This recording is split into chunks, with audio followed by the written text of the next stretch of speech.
विद्यार्थी मित्रांनो, सुप्रभात. इयत्ता 12वी विषय मराठी या पाठ्यपुस्तकातील आपण पाठ क्रमांक 3 आयुष्य आनंदाचा उत्सव हा पाठ पाहत आहोत. या पाठामध्ये लेखक शिवराज गोरले यांनी जीवन जगताना संगीताची साथ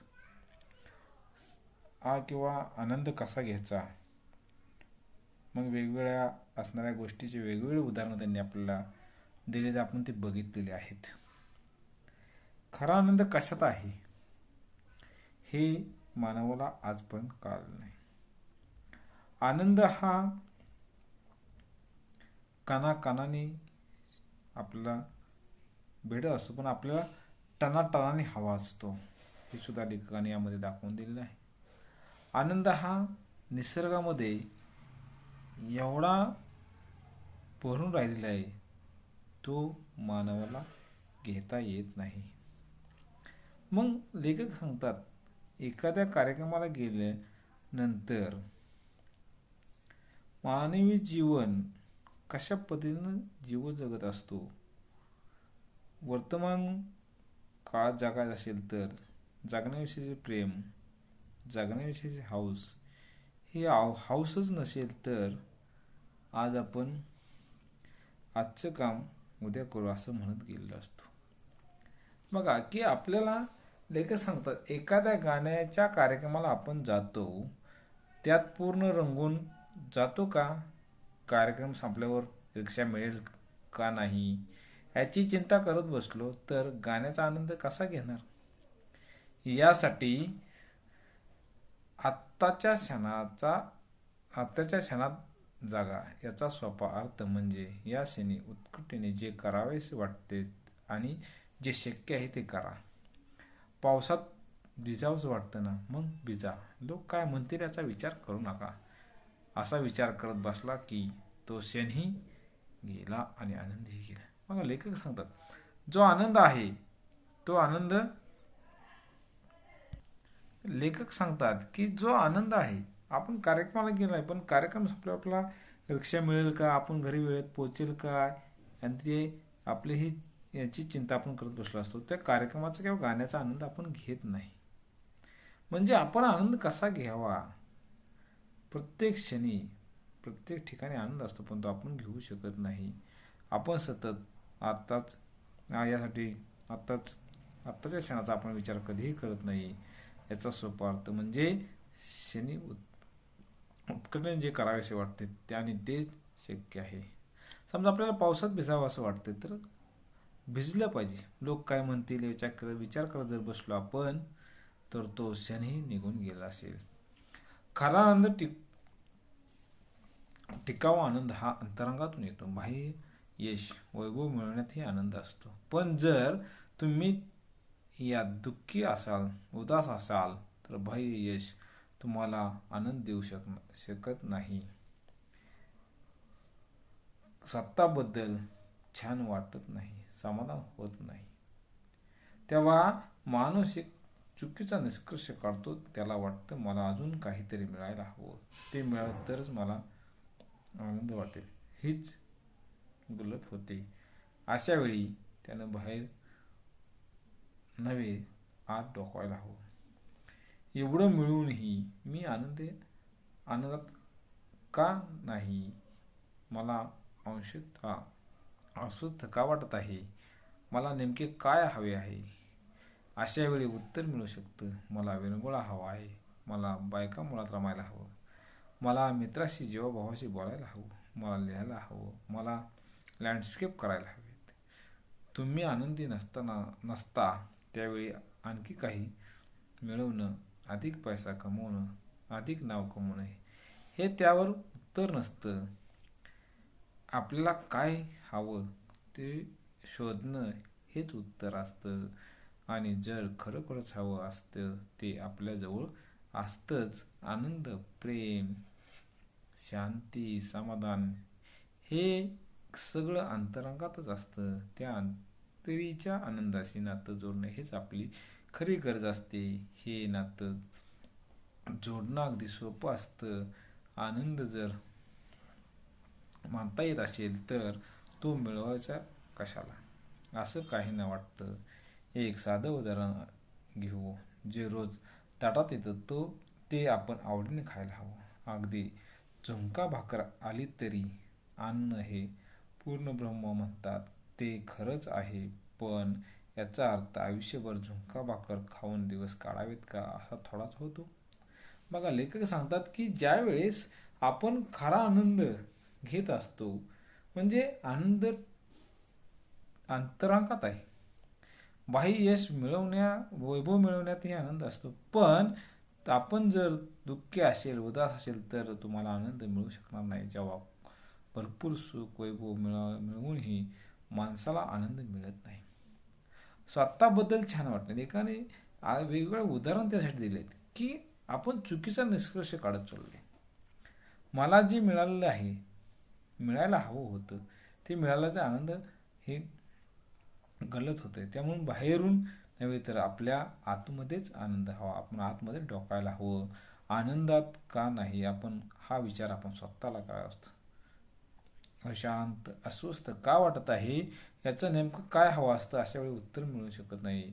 मला विरंगुळा हवा आहे, मला मुलाबाळात बायका मुळात रमायला हवा आहे, मित्रांच्या जीवभावाच्या मित्राबरोबर बोलायला हवं आहे. हे अशा लँडस्केप करायला हवेत.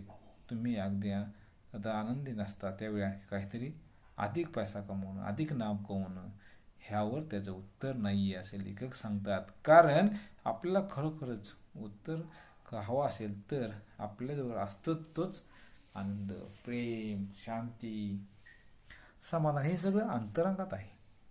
त्या अंतरंगाशी आनंदाशी नातं जोडणं हेच आपली खरी गरज आहे. कारण बघा की एखाद्या व्यक्तीचा आनंद कशात असतो, तर ते मिळालेली गोष्ट जी एखादा सर्वसामान्य व्यक्ती घेतला तर त्याचा आनंद त्याच्या केलेल्या कष्टाचं चीज झालं आहे त्याचा आनंद असतो.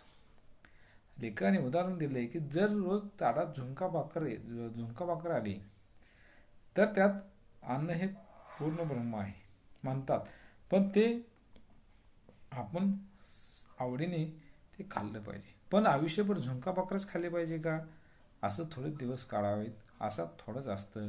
पण आहे त्यात समाधान माने हा दृष्टिकोन इथे लेखकाने दाखवलेला आहे.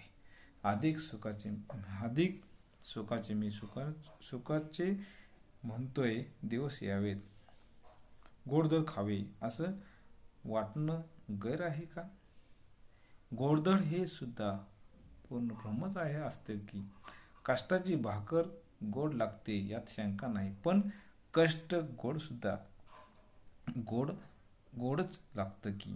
ते अधिक गोड लागत जर त्यात स्वकर्तृत्वाची गोडी मिसळली असेल तर.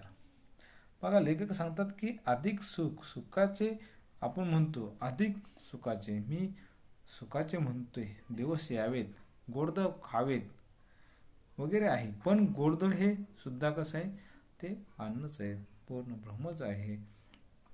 अन्न हे पूर्ण ब्रह्मापासून म्हणतो. तसंच कष्टाची भाकर गोड लागते यात शंका नाही. कारण का, तर कष्ट सुद्धा गोडच असतात. ते अधिक गोड व्हाव्यासाठी त्याला काय करावं लागते, स्वकर्तृत्वाची त्याला गोडी मिसळावी लागेल असे लेखकांना वाटते. अधिक मिळवलेलं हवं, पण हवं असणं म्हणजे हवं असणं नव्हे. पैसा का हवा असतो, पैसा मिळाल्याने आनंद होतो. तो आनंद पैशाचा नसतो, तो आपण कमवला याचा आनंद असतो. बघा, ज्यावेळेस आपण आयुष्यामध्ये जे मिळाले, जे हवं आहे ते मिळाल्यानंतर हवं असणं आणि हवा असणं ह्यामध्ये फरक लेखाने दाखवले की हवा की हवं, पैसा हे हवा असतो. पैसा मिळाल्यानंतर आनंद होतो, पण तो पैसाच नसतो, तो आपण कमवलेला याचा आनंद असतो. पैशाशिवाय जे आनंदी राहू शकतो तोच पैशाने अधिक आनंदी होऊ शकतो. नाहीतर कितीही पैसा मिळवले तरी त्याचे समाधान होत नाही. तो पैशाच्या पाठीत होत राहतो आणि आनंद अधिक पारखा होत जातो. बघा, माणूस आज प्रत्येक व्यक्ती भौतिक सुखाच्या मागे लागले. त्याला तो आनंद मिळू शकत नाही. लेखक सांगतात की पैशाचे हाव ही मानवाला न सुटणारी हवं आहे. त्याला आज 10 रुपये मिळाले तर उद्या 100 रुपये कसे मिळतील हे त्याची हाव झालेली असते. म्हणून तो सतत धावत असतो आणि त्या धावण्याच्या पाठीमागे, पैशाच्या धावण्याच्या पाठीमागे तो आपला आनंद अधिक परका होत असतो, आनंदाला परका करत जातो असतो, असं लेखकाने ते सांगितले. यश मिळतं, वैभव मिळतं, कीर्ती मिळते तेव्हा नक्की काय होतं? अंतरेचा आनंद द्विगुणित होतो. 2 × 2 = 4 असा आनंदाचा गुणाकार होतो. पण मुळातच आनंद शून्य असेल तर शून्याला कितीही मोठ्या यशाने पैशाने गुणलं तर गुणाकार शून्यच येणार आहे. की आनंद हा यश, वैभव, सगळं कीर्ती मिळणार आहे. पण अंतरेच्या आनंदाचा द्विगुणित म्हणजे गुणाकार केला तरी मुळातच आनंद शून्य असेल तर शून्याची किती मोठ्याने गुणले तरी, यशाने पैशाने गुणलं तरी त्याला गुणाकार काय होणार आहे तर शून्य येणार आहे, 0 येणार आहे असं लेखकाला वाटतं. यश, वैभव ही आनंदाची कारणे नव्हेत, आनंद अनुभवाची ती निमित्त आहेत. पैशाने आनंद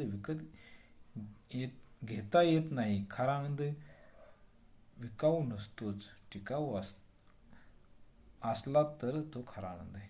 बघा, वैभव म्हणजे यश, वैभव आनंदाची कारणे नव्हेत तर आनंद अनुभवाची ती निमित्त आहेत. पैशाने आनंद विकत घेता येत नाही तर तो आनंद विकाऊ नसतो तर टिकाऊ असतो. जो कष्ट केल्याने मिळतो तोच खरा आनंद आहे असं लेखकाला वाटतं. एखाद्या ध्येयाने स्वप्नानं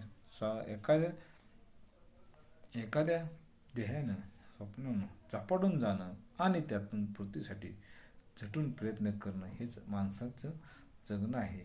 पण या प्रयत्नातही आनंद असतोच.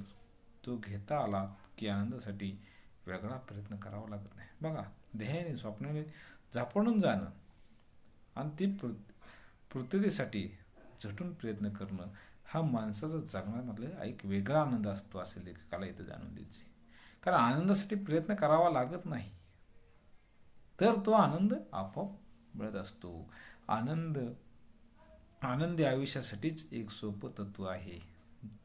ज्यात तुम्हाला खरा आनंद होतो ते क्षेत्र निवडा. स्वतःच्या आवडीचं काम निवडा.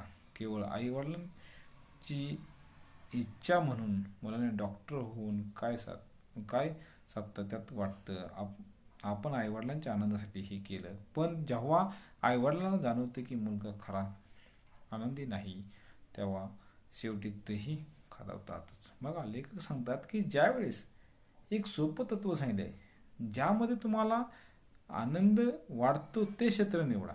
आईवडिलांच्या अपेक्षा, मित्रांच्या अपेक्षा, भाऊ बहिणींच्या अपेक्षा याकडे दुर्लक्ष करतात. आईवडिलांची प्रत्येकाची अपेक्षा असते की माझा मुलगा चांगल्या ठिकाणी जावा, की डॉक्टर व्हावा, इंजिनियर व्हावा, ही आईवडिलांची अपेक्षा असते. पण त्या असणाऱ्या मुलाची आवड त्यामध्ये आहे का?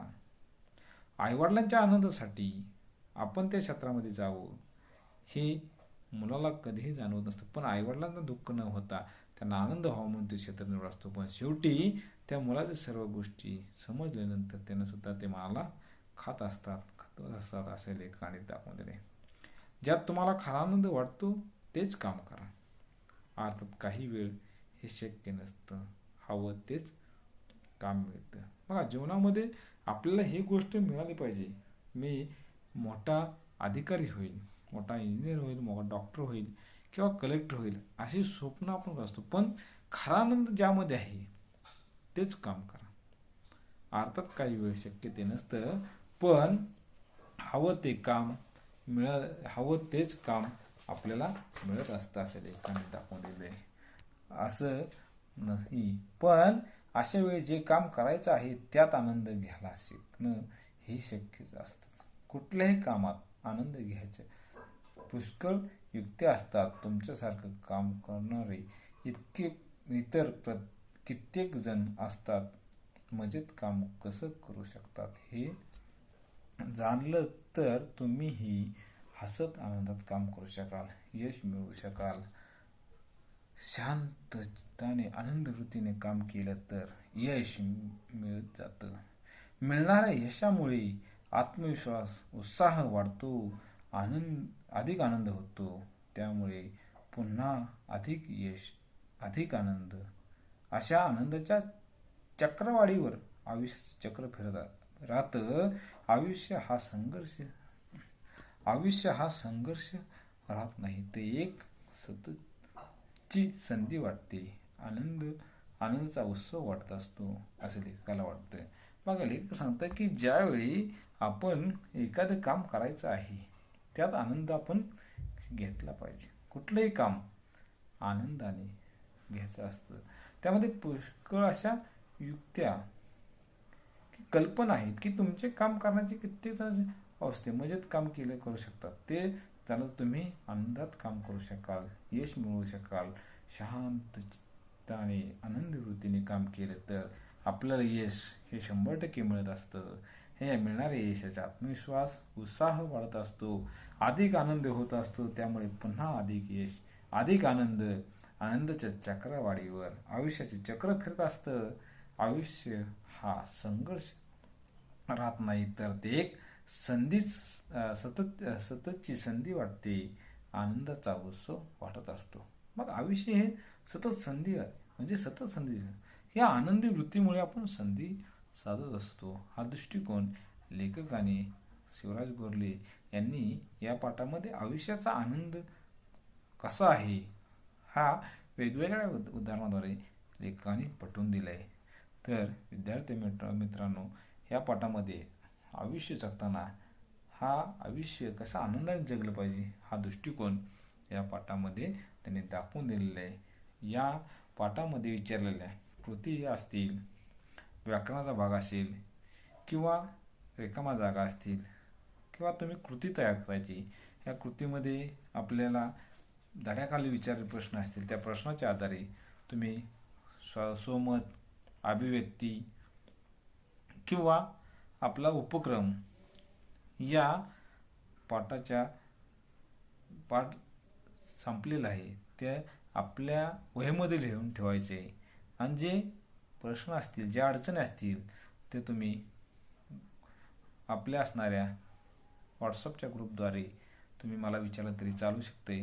आणि सर्व प्रश्न उत्तरं तुम्ही वहीमध्ये लिहून शाळा ज्यावेळेस चालू होईल त्यावेळेस ते तपासून घ्यायचे आहेत. धन्यवाद.